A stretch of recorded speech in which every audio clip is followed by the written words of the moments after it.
quelques mois hein, de la prochaine. Je vous demande de vous arrêter, Le spécialiste des tunnels. Mais c'est vrai qu'il y a encore un an, on pensait qu'il y aurait match entre l'Algérie et le Maroc. Hein.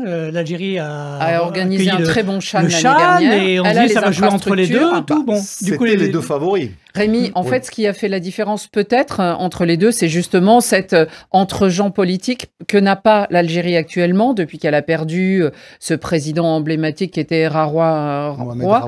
Voilà, le président. Et puis, en plus, c'est bisbilles avec le Maroc qui, lui, est plutôt bien vu.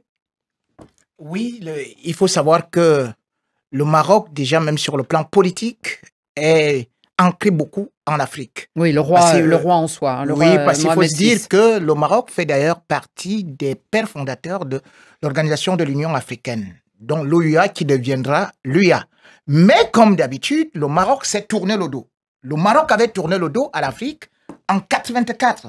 Mais comment est-ce que le Maroc a fait pour revenir? Exactement comme nous sommes en train de voir là. C'est-à-dire, sur le plan diplomatique, ils ont réussi à retourner les Africains qui se disaient que, bon, écoutez, vous n'avez plus voulu de l'Union africaine, nous, on ne veut plus de vous. Mais le 30 janvier 1987, le Maroc est revenu dans l'Union africaine. On va peut-être revenir en 2023.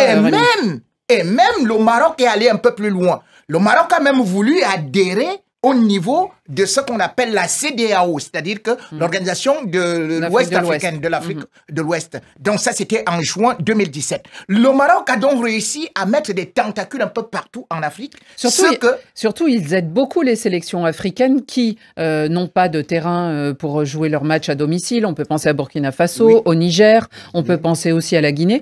Et ils les accueillent sur leur sol et ils les accueillent plutôt bien. C'est l'un des territoires les plus accueillants. Et également aussi un territoire qui connaît une certaine évolution parce que ce n'est pas du favoritisme.